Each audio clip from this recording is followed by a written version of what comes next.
Right, big breaking చూస్తూ ఉన్నాం. విచారణ సోమవారానికి వాయిదా పడింది. ప్రస్తుతం ముకుల్ రోహత్గి వాదనలు విన్న తర్వాత విచారణను సోమవారానికి వాయిదా వేసింది సుప్రీంకోర్టు. సిఐడి తరపున ముకుల్ రోహత్గి తన వాదనలు వినిపిస్తూ ఉన్నారు. దానికంటే ముందు హరీష్ సాల్వే, సిద్ధార్థ్ లుద్రా, అభిషేక్ సింగ్ ఈ ముగ్గురు కూడా చంద్రబాబు తరపున సుదీర్ఘమైన వాదనలు వినిపించారు. సుదీర్ఘ వాదనల అనంతరం సుప్రీంకోర్టు విచారణను సోమవారానికి వాయిదా వేసింది. చంద్రబాబు క్వాష్ పిటిషన్పై విచారణ సోమవారానికి వాయిదా పడింది. బ్రేకింగ్ న్యూస్ చూస్తున్న మరో వారం సమయం ఉంది. క్వాష్ పిటిషన్పై విచారణకు వచ్చే సోమవారానికి వాయిదా వేసింది సుప్రీంకోర్టు. సుప్రీంకోర్టులో ఈరోజు సుదీర్ఘమైనటువంటి వాదనలు నడిచాయి. చంద్రబాబు స్కిల్ డెవలప్మెంట్ కేసుకు సంబంధించిన క్వాష్ పిటిషన్పై సీనియర్ న్యాయవాదులు దీని మీద తమ వాదనలను వినిపించారు. వాదనల అనంతరం విచారణను సోమవారానికి వాయిదా వేసింది సుప్రీంకోర్టు. ద్విసభ్య ధర్మాసనం ఈ వాదనను సోమవారానికి వాయిదా వేసింది. అదే చంద్రబాబు తరపు లాయర్లు విచారణ కొనసాగించాలని అభ్యర్థిస్తున్నట్టుగా తెలుస్తోంది సుప్రీం బెంచ్. ప్రస్తుతం చంద్రబాబు సెంట్రల్ జైల్లో రిమాండ్ ఎదుర్కొంటూ ఉన్నారు. ఈ నేపథ్యంలో చంద్రబాబు తరపు లాయర్లు క్వాష్ పిటిషన్పై విచారణను కొనసాగించవలసిందిగా అభ్యర్థిస్తున్నారు సుప్రీంకోర్టు ద్విసభ్య ధర్మాసనాన్ని. ప్రస్తుతం విచారణ సోమవారానికి వాయిదా వేస్తున్నట్లుగా తీర్పిచ్చింది సుప్రీంకోర్టు బెంచ్. దీనిపై అభ్యర్థిస్తూ ఉన్నారు చంద్రబాబు తరపు లాయర్లు విచారణ కొనసాగించాలని.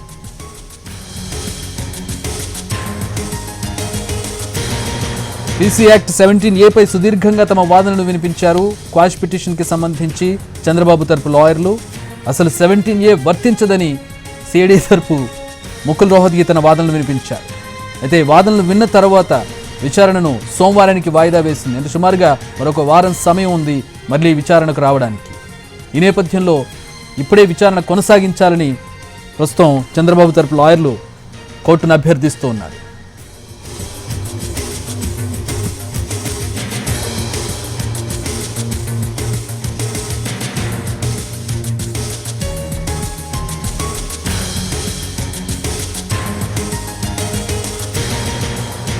చంద్రబాబు జైల్లో ఉన్నారు కాబట్టి పరిస్థితిని అర్థం చేసుకుని కన్సిడర్ చేసి విచారణను కొనసాగించి తీర్పు ఇవ్వాలని చెప్పి ముకుల్ రోహత్గి,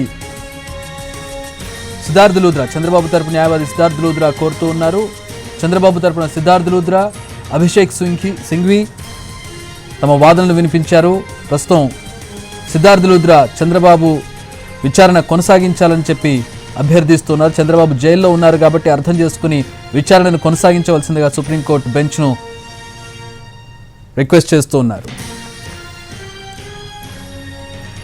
దానికి ముందు సుప్రీంకోర్టు బెంచ్ విచారణను సోమవారానికి వాయిదా వేసింది.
అటు విచారణ సోమవారానికి వాయిదా పడింది. దానికంటే ముందే విచారణ జరపాలని చెప్పి సిద్ధార్థ్ లుద్రా, చంద్రబాబు తరపు న్యాయవాది సిద్ధార్థ్ లుద్రా రిక్వెస్ట్ చేస్తూ ఉన్నారు.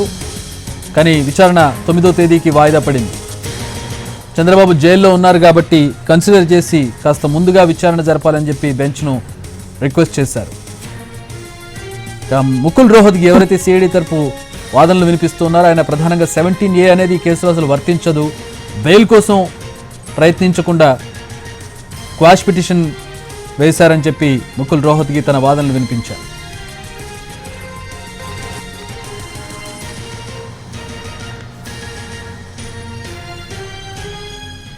మా ఢిల్లీ ప్రతినిధి రాజు లైవ్ లో అందుబాటులో ఉన్నారు. ఈరోజు సుప్రీంకోర్టులో జరిగిన క్వాష్ పిటిషన్ విచారణకు సంబంధించి మాట్లాడదాం రాజుతో. రాజు, సుదీర్ఘంగా 17A చుట్టూ స్ట్రెస్ చేసినట్లుగా కనపడుతుంది చంద్రబాబు తరపు న్యాయవాదులు.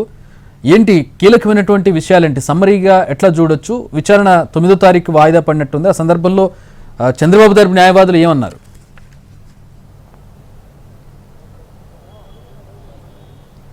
చక్రి, వాస్తవానికి చంద్రబాబు సుప్రీంకోర్టులో వేసినటువంటి ఏదైతే హైకోర్టు క్వాష్ పిటిషన్ కొట్టివేయడంతో దాన్ని సవాలు చేస్తూ సుప్రీంకోర్టును ఆశ్రయించారు. అయితే ఈరోజు అంటే దాదాపు గంటకు పైగా ఈ కేసు పైన వాదనలు జరిగాయి. సో ఫైనల్గా ఈ కేసును సోమవారానికి వాయిదా వేస్తున్నట్లు జస్టిస్ అనిరుద్ధ బోస్, జస్టిస్ బేలా ఎం త్రివేదిలతో కూడినటువంటి ధర్మాసనం ఆర్డర్ ఇచ్చినటువంటి పరిస్థితి కనిపించింది.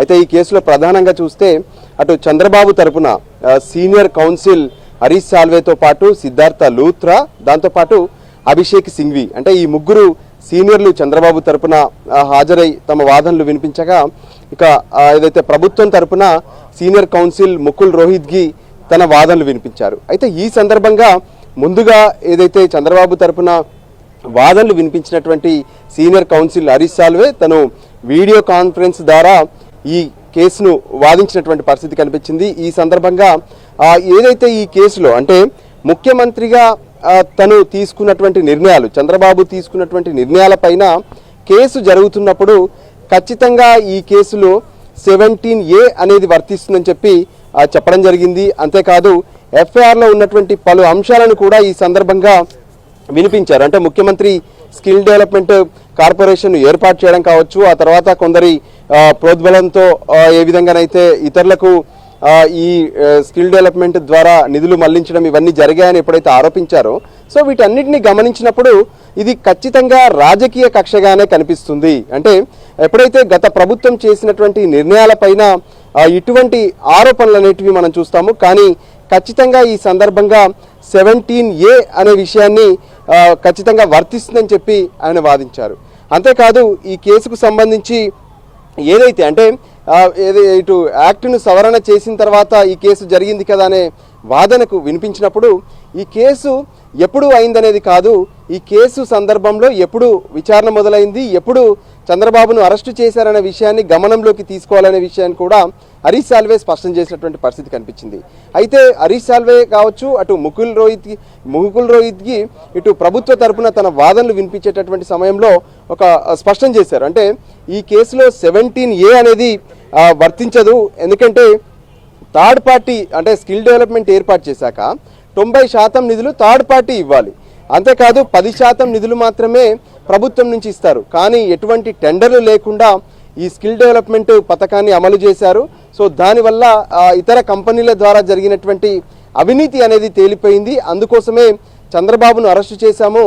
ఇదే విషయాన్ని 2000 పేజీలతో కూడినటువంటి నివేదికను విజయవాడలో ఉన్నటువంటి హైకోర్టు కూడా సమర్పించడం జరిగింది. అందుకోసమే హైకోర్టు చంద్రబాబు వేసినటువంటి క్వాష్ పిటిషన్ను ఏదైతే కొట్టివేసినటువంటి పరిస్థితి కనిపించిందని చెప్పి స్పష్టం చేసినటువంటి పరిస్థితి కనిపించింది.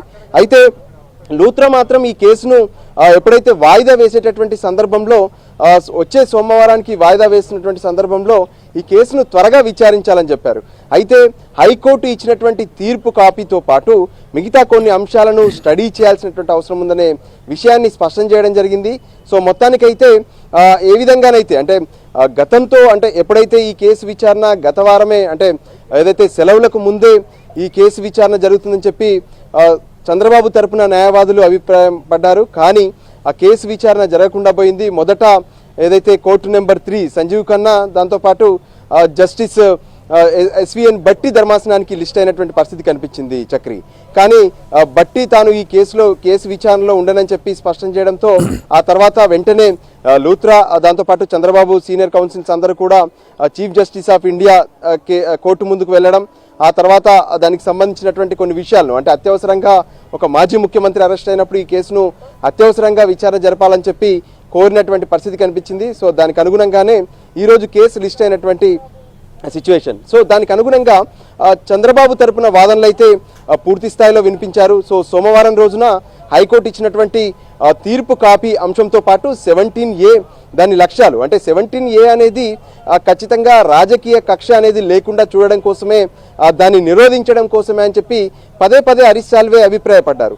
కానీ ఈ కేసులో నిజంగా 17A వర్తిస్తుందా లేదా అనే అంశాన్ని కూడా తేల్చాల్సిన అవసరం ఉందని చెప్పి అభిప్రాయపడినటువంటి సందర్భం కనిపించింది.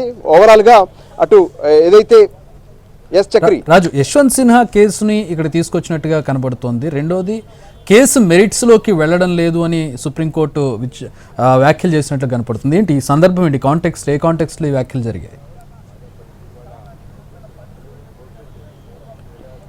వాస్తవానికి ఏదైతే ఈ విధంగానే అంటే 17Aకు సంబంధించినటువంటి అంశంలో ఎప్పుడైతే ఈ కేసుకు సంబంధించినటువంటి ప్రస్తావన తీసుకొచ్చినటువంటి సందర్భంలో గతంలో యశ్వంత్ సిన్హాకు సంబంధించినటువంటి జడ్జిమెంట్ ఏదైతే ఉందో ఈ జడ్జిమెంట్ను పరిగణలోకి తీసుకోవాలని చెప్పి సీనియర్ కౌన్సిల్ చంద్రబాబు తరపున వాదనలు వినిపించినటువంటి మరో సీనియర్ కౌన్సిల్ అభిషేక్ సింఘ్వి ఏదైతే డాక్యుమెంట్స్ మొత్తం కూడా చదివే ప్రయత్నం చేశారు, గతంలో ఉన్నటువంటి జడ్జిమెంట్ను వినిపించే ప్రయత్నం చేశారు. అయితే ఈ సందర్భంగా ఇప్పుడు ఆ మెరిట్స్ ఇవన్నీ కూడా అవసరం లేదు, ముందుగా దీనికి సంబంధించి అంటే వాదనలు ఏంటో వినిపించండి, ఖచ్చితంగా ఈ మెరిట్స్ పైన మాత్రం ఇప్పుడు విచారించలేమని చెప్పారు. మెరిట్స్ అంటే ఈ కేసులో ఉన్నటువంటి ఆధారాలు, దాంతోపాటు ఏదైతే ఇప్పటి వరకు విచారణలో వెలుగు చూపినటువంటి వాస్తవాల అంశాన్ని సింపుల్ గా చెప్పాలంటే కేసు పూర్వాపరాల్లోకి వెళ్ళదలుచుకోలేదని అన్నారు. మీరు వేసినటువంటి కేసు పూర్వాపరాల్లోకి వెళ్ళదలుచుకోలేదు, మీరు మీ వాదనలు వినిపించండి అన్నారు, అంతే కదా సింపుల్ గా చెప్పాలంటే. ఒక రకంగా చెప్పాలంటే ఇప్పుడు వేసినటువంటి పిటిషన్ మనం చూస్తే 17A విషయం పైన మాత్రమే క్వాష్ పిటిషన్ వేశారు. ఎందుకంటే ఇదే కేసుకు సంబంధించి హైకోర్టులో వేసినటువంటి పిటిషన్ కూడా అదే, అంటే గవర్నర్ అనుమతి తీసుకోకుండా మాజీ ముఖ్యమంత్రిని ఎలా అరెస్టు చేశారు అనే విషయాన్ని మాత్రమే ముందుగా సవాలు చేసినటువంటి పరిస్థితి కనిపించింది. సో అదే విషయాన్ని హైకోర్టులో క్వాష్ చేశారు. సో ఇప్పుడు ఆ హైకోర్టు క్వాష్ చేసినటువంటి ఆర్డర్ను సుప్రీంకోర్టులో సవాలు చేశారు. సో ఈ సందర్భంగా ఈ కేసుకు సంబంధించి పూర్తిగా కూడా ఒక రకంగా చెప్పాలంటే ఏదైతే 17A చుట్టూ మాత్రమే తిరిగినటువంటి పరిస్థితి కనిపించింది. అంటే ఇక్కడ ఆధారాలు కానీ అక్కడ ఉన్నటువంటి మెరిట్స్ కానీ వీటి విషయానికి వెళ్ళలేదు. ఎందుకంటే ఇక్కడ క్వాష్ పిటిషన్ పైన మాత్రమే వాదనలు వినిపించినటువంటి పరిస్థితి కనిపించింది. కాబట్టి దీనిపైన ఖచ్చితంగా మరోసారి అంటే సోమవారం జరిగే అవకాశం కనిపిస్తుంది. వర్తిస్తుందా లేదా అనే దానికి సంబంధించి అసలు 17A వర్తిస్తే గనక ఈ వివరాలన్నీ అవసరం లేదు, విచారణకు సంబంధించి రూల్డ్ అవుట్ అయిపోతుంది. వర్తించకపోతే విచారణ కొనసాగించవచ్చు. ఈ సింపుల్ లాజిక్ అది. 17A చుట్టూ తిరగడానికి కారణం కూడా అదే కదా, క్వాష్ పిటిషన్ వేసిందే 17Aకి సంబంధించి.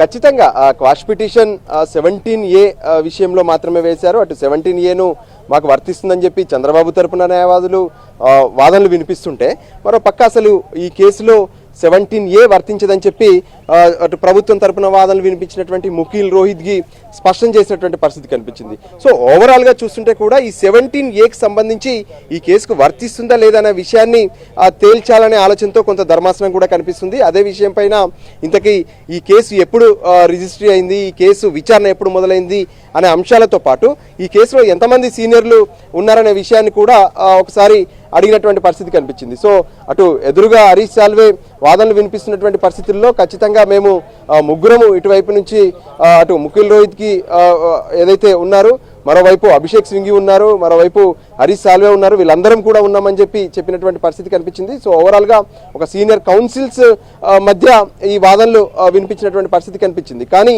ఈ కేసులో తమకు ఊరట లభిస్తుందని చెప్పి కొంత చంద్రబాబు తరపున న్యాయవాదులతో పాటు చంద్రబాబు సైతం ఆశించినటువంటి పరిస్థితి కనిపించింది. సో కానీ ఎటువంటి ఊరట కలగపోగా ఈ కేసును వారానికి అంటే ఏదైతే సోమవారానికి వాయిదా వేసినటువంటి పరిస్థితి కనిపిస్తుంది. సో సోమవారం ఈ కేసులో విచారణ జరిగిన తర్వాత మరికొన్ని డెవలప్మెంట్స్ జరిగే అవకాశాలు అయితే స్పష్టంగా కనిపిస్తున్నాయి. ఓవరాల్గా అటు చంద్రబాబు తరపున వాదించినటువంటి న్యాయవాదులు ఈ కేసులో ఉన్నటువంటి అంశాలు అంటే సిఐడి అధికారులు పెట్టినటువంటి ఎఫ్ఐఆర్ను చదువుతూ అందులో ఎక్కడైతే ముఖ్యమంత్రి హోదాలో ఉన్నటువంటి చంద్రబాబు అనే విషయాన్ని స్పష్టం చేసినప్పుడు ఖచ్చితంగా గత ముఖ్యమంత్రిగా ఉన్నటువంటి చంద్రబాబును అరెస్టు చేసేటటువంటి సమయంలో 17A అనేది ఖచ్చితంగా వర్తిస్తుందని చెప్పి వాళ్ళ వాదనలు వినిపించారు. ఆ తర్వాత ముకుల్ రోహిత్కి మాత్రం 17A అనేది చంద్రబాబుకు వర్తించదని స్పష్టం చేసినటువంటి పరిస్థితి.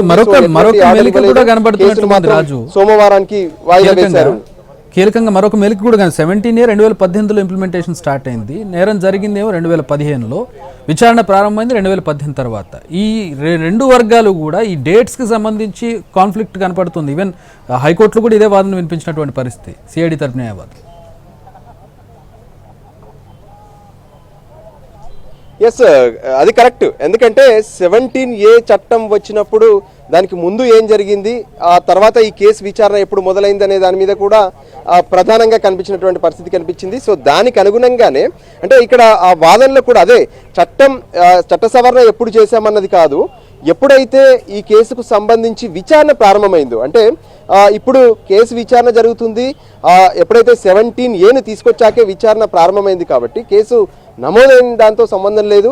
సో ఈ కేసు విచారణ ప్రారంభమైన తర్వాత 17A చంద్రబాబుకు వర్తిస్తుందని చెప్పి స్పష్టం చేసినటువంటి పరిస్థితి ఉంది. సో అందుకోసమే ధర్మాసనం సైతం ఈ విషయంలో దీన్ని ఎక్కడి నుంచి లెక్కేయాలి అంటే అటు యాక్ట్ తీసుకొచ్చిన నాటి నుంచా, కేసు రిజిస్ట్రీ చేసిన నాటి నుంచా, లేదంటే ఈ కేసును ప్రస్తుతం ఏదైతే విచారణ జరుగుతున్నటువంటి దశ నుంచి మొదలు పెట్టాలా అనే విషయాన్ని కూడా స్పష్టత తీసుకోవాల్సినటువంటి అవసరం ఉందని అభిప్రాయపడింది. అందుకోసమే ఈ కేసును పూర్తి స్థాయిలో స్టడీ చేయాలి. హైకోర్టు ఆర్డర్తో పాటు హైకోర్టులో జరిగినటువంటి వాదనలు, ఆ తర్వాత ఇప్పుడు ఇక్కడ సీనియర్ కౌన్సిల్స్ ఇరువైపుల నుంచి ఇరు వర్గాల నుంచి వస్తున్నటువంటి వాదనలు, వీటన్నిటినీ ఖచ్చితంగా స్టడీ చేస్తాము. ఆ తర్వాత సోమవారం రోజున దీనికి సంబంధించినటువంటి విచారణ ఉంటుంది. ఎటువంటి అంశాలైనా ఆ రోజు స్పష్టం చేస్తామని చెప్పి ధర్మాసనం స్పష్టం చేసినటువంటి పరిస్థితి. ఈ సందర్భంలో సిద్ధార్థ్ లూథ్రా రిక్వెస్ట్ చేసినట్టు కనబడుతుంది. చంద్రబాబు జైల్లో ఉన్న నేపథ్యంలో దాన్ని కన్సిడర్ చేస్తూ విచారణను కొంచెం ముందు జరిపించాలి అని చెప్పి రిక్వెస్ట్ చేసినట్టు తెలుస్తుంది. దానికి ఏమైనా రెస్పాన్స్ వచ్చిందా ధర్మాసనం నుంచి?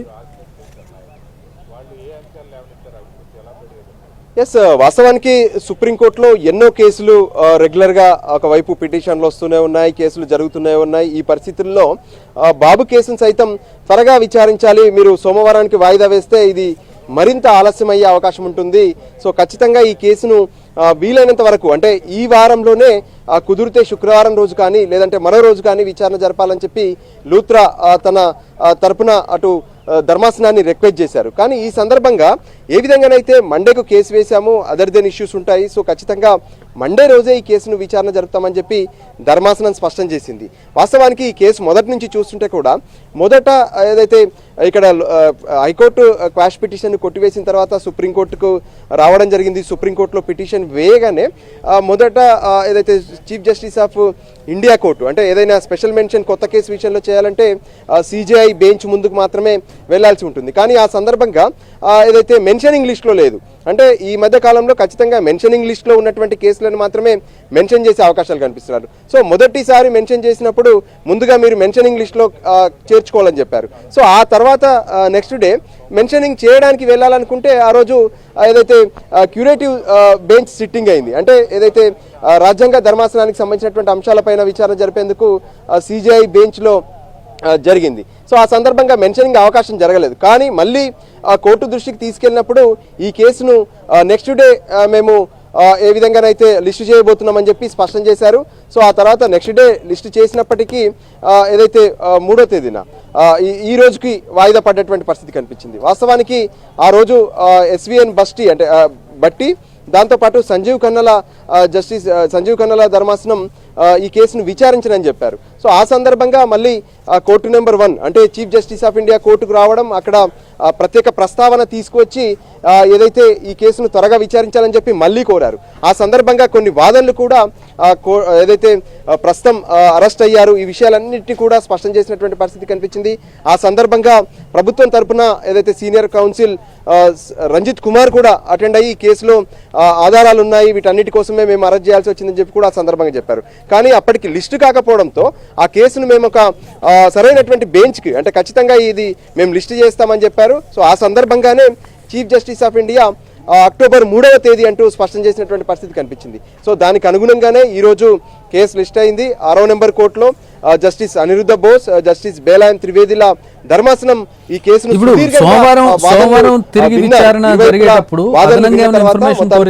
సోమవారానికి వాయిదా వేశారు. చక్రి, అదనంగా ఏమైనా ఇన్ఫర్మేషన్ కోరిందా? సోమవారం విచారణకు వచ్చేటప్పుడు అదనంగా ఇంకేమైనా డీటెయిల్స్ తీసుకురావాలని చెప్పి ఇరు వర్గాలను ఏమైనా కోరిందా? ఎస్, ఈ కేసుకు సంబంధించి ఏదైతే హైకోర్టు ఇచ్చినటువంటి ఆర్డర్స్ ఏవైతే ఉన్నాయో వాటితో పాటు దీంట్లో ఆ 17A సంబంధించినటువంటి అంశాలు వీటన్నిటిపైన విచారణ ఉంటుందని చెప్పి స్పష్టం చేసినటువంటి పరిస్థితి కనిపించింది. All right thanks for the updates Raju. అది సుదీర్ఘమైనటువంటి వాదనలు జరిగాయి. 17A అసలు క్వాష్ పిటిషన్ వేసింది 17Aకి సంబంధించి కాబట్టి దీంట్లో ఆ 17A వర్తిస్తుందా వర్తించదా, 17A ఇంప్లిమెంటేషన్ ఎప్పుడు జరిగింది, నేరం ఎప్పుడు జరిగింది, అలాగే దర్యాప్తు ఎప్పుడు ప్రారంభమైంది, ఇది దర్యాప్తు మీద అప్లికేబుల్ అవుతుందా లేదంటే నేరం జరిగిన తేదీ మీద అప్లికేబుల్ అవుతుందా అనేది కీలకమైనటువంటి అంశాలు. వీటి మీద సుదీర్ఘమైన వాదనలు జరిగాయి. కేసు మెరిట్స్లోకి అంటే ఆధారాలు, నేరం జరిగిన తీరు, నేరం ఎలా జరిగింది, ఈ మెరిట్స్లోకి మేము వెళ్ళదలుచుకోలేదని సుప్రీంకోర్టు వ్యాఖ్యలు చేసినట్టుగా తెలుస్తోంది. 17Aకి సంబంధించి మీ వాదనలు వినిపించండి, ఏ విధమైనటువంటి దర్యాప్తుకు సంబంధించి మెరిట్స్లోకి అవసరం లేదంటూ సుప్రీంకోర్టు వ్యాఖ్యానించినట్టుగా తెలుస్తోంది. సో అలాగే సోమవారానికి వాయిదా వేసిన సందర్భంలో కాస్త ఎర్లీగా విచారణ జరపాలి, ఇప్పటికే చంద్రబాబు జైల్లో ఉన్నారు కాబట్టి పరిస్థితిని అర్థం చేసుకోవాలని చెప్పి సిద్ధార్థ లుద్ర చంద్రబాబు తరపు ఉన్నటువంటి సీనియర్ న్యాయవాది కోరిన నేపథ్యంలో ఇంకా చాలా ఇష్యూస్ ఉన్నాయి, ఇవన్నీ అయిన తర్వాత సోమవారానికి విచారణ చేస్తామని చెప్పి మరోసారి రిపీట్ చేసినట్లుగా కనపడుతుంది. మొత్తంగా సోమవారానికి అంటే 9వ తేదీకి సుప్రీం వాయిదా వేసింది. విచారణ మళ్ళీ ఆ రోజు జరగబోతోంది. ఒక కీలకమైనటువంటి తీర్పుగా చెప్పుకోవచ్చు సోమవారం వచ్చేటటువంటి తీర్పు. ఒకవేళ ఆ రోజు తీర్పు వస్తే గనక ఆ రోజు మళ్ళీ వాదనలు వినబోతూ ఉన్నారు. ఆ రోజు కూడా బహుశా 17A చుట్టే తిరిగే అవకాశం కనపడుతుంది. ఈలోపు హైకోర్టులో ఇచ్చినటువంటి పత్రాలు కావచ్చు, హైకోర్టు తీర్పుకు సంబంధించిన కాపీలు కావచ్చు, ఇవన్నీ కూడా సబ్మిట్ చేయాలని చెప్పి లాయర్లను సుప్రీం ఆదేశించినట్టుగా తెలుస్తోంది.